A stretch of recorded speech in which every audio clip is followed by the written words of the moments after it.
le but de ma conférence, qui avait pour thème l'avancée scientifique de l'Afrique, c'était de montrer qu'on vous parle d'Einstein, on vous parle de Max Planck, mais aucun de ces gens n'a dépassé la science que vous avez dans le village, que le vieux a dans le village, hein, que nos temples ont.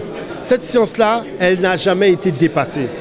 Et que tout ce que nous avons encore à faire connaître, voyez, comme ça sert des enjeux qui ne servent pas nos intérêts, c'est pour ça que la chose demeure cachée. Mais dans tous les domaines, voyez, il ne faut pas oublier que la graine de l'arbre de la science et de la connaissance, c'est l'Afrique qui l'a plantée. C'est l'Afrique qui l'a arrosée. C'est l'Afrique qui a fait qu'elle a porté tant de fruits. Inventer les mathématiques, l'astronomie, la médecine, le calendrier de 365 jours, la précession des équinoxes, les sciences que vous utilisez pour faire la caméra, l'informatique, les ordinateurs. Le nombre binaire informatique est né en Afrique. D'accord ? L'ordinateur, on le voit avec le Fa. Le Fa est basé sur les nombres binaires. Donc toute la culture africaine est fondamentalement scientifique. On nous éloigne de cette culture pour ne pas qu'on en fasse notre colonne vertébrale pour être debout. Sur le plan de la spiritualité, les pères de l'Église étaient tous africains. Alexandre d'Alexandrie, Alexandrie c'est en Afrique. Clément d'Alexandrie, Alexandrie c'est en Afrique. Origène d'Alexandrie, Alexandrie c'est en Afrique. Ce sont des Africains qui ont pris le savoir des temples pour donner à des gens qui n'avaient pas de tradition religieuse, une tradition religieuse. Toutes les divinités que vous voyez dans la Bible sont des divinités africaines. Ce sont des divinités que les anciens utilisaient dans les cultes vaudous. On les a blanchis, ils font la même chose, mais vous ne voyez pas que c'est la même divinité parce qu'on ne connaît pas suffisamment nos fondements.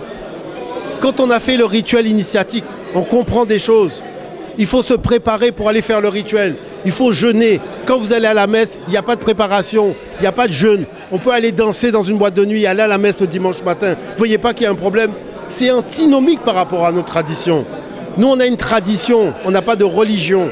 Il faut être fidèle à nos traditions parce que c'est l'héritage de nos pères. Et cet héritage de nos pères, c'est le sang qui coule dans nos veines. On peut acheter à boire et à manger, mais il n'y a pas de magasin où on vend du sang. Ce sang-là vient de très loin. Nous devons être fiers. Nous devons avoir notre colonne vertébrale et faire en sorte de ne jamais oublier qu'une pyramide, on dit qu'on a construit des pyramides, mais une pyramide, c'est des blocs de pierre qu'on a assemblés au même endroit. Chaque fois que nous sommes unis, nous sommes une pyramide. Vous voulez que nous soyons une pyramide? Soyons unis et nous serons une pyramide. Il faut faire deux choses. Il faut une reconquête économique. Parce qu'on a cédé trop de terrain sur l'économie. Les boissons dans les magasins sont pratiquement 99% des boissons étrangères. Les jeunes sont là oisifs. Les jeunes doivent pouvoir fabriquer leurs propres boissons. Et il faut faire des jus de plantes. Arrêtez de penser en jus de fruits. Parce que ces exploitations sont trop colossales. Avec les jus de feuilles, les jus de plantes, on peut faire d'excellents jus. Regardez le bissap, regardez le mojito, tout ça. Il y a beaucoup d'autres jus de plantes à inventer. Et les jeunes peuvent le faire. On n'a pas besoin de grand espace pour mettre une boisson à base de plantes. Ça, ce sont des choses importantes. Et la renaissance, c'est de ne pas oublier que la matrice humaine de la connaissance, elle est africaine. Et que quand on ne sait pas, on va chercher.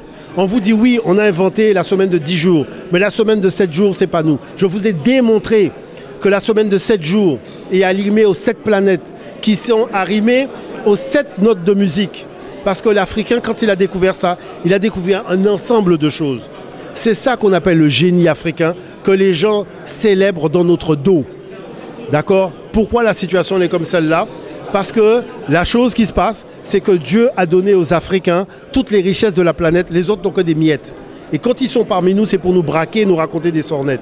Dieu ne serait pas bon avec nous, on aurait des divinités du diable et on aurait tout l'or, le pétrole, le coltan, tout ce qu'ils viennent chercher, tout ce qu'ils ont besoin comme énergie pour fonctionner, c'est nous qui l'aurions et Dieu ne nous aurait pas parlé, il ne serait pas bon avec nous et nos divinités seraient des mauvaises divinités.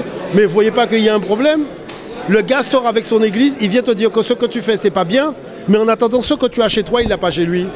Et s'il est chez toi, c'est parce qu'il n'a pas ça chez lui. Il est venu prendre ce que Dieu ne lui a pas donné. Après, il te dit Dieu est bon. Dieu n'est pas bon avec tout le monde, manifestement, puisque lui, il n'a rien. Vous voyez, son sous-sol est vide.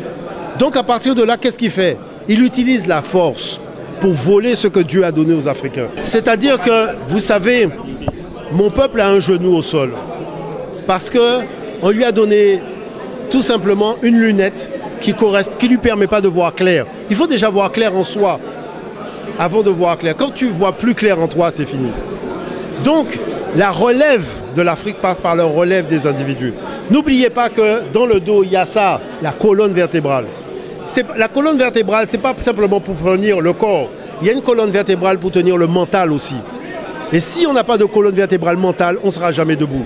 On sera manipulable et manipulé par l'extérieur. Omotunde, c'est simplement parce qu'à 14 ans, j'ai demandé à mes enseignants quand est-ce qu'on va nous permettre d'apprendre l'histoire de l'Afrique. Arrivé au bac, j'ai vu qu'il n'y avait pas de projet d'apprentissage de rien sur l'Afrique. Moi, quand je suis parti faire mes études, je suis allé voir un vieux, je lui ai dit « Comment on appelle chez toi un jeune qu'on a voulu faire partir loin de ses ancêtres et qui a dit « Laissez-moi tranquille, je reviens vers mes ancêtres ». Il m'a dit, dans ma langue Yoruba, ça se dit Omotunde. Donc j'ai dit Omotunde. Après, le mouvement diopien a dit que quand les choses vont mal, il y a un individu auquel le roi fait appel pour expertiser le problème et trouver une solution. Cet individu s'appelle le Kalala. Tu es le Kalala du peuple noir. C'est pour ça que c'est Omotunde Kalala.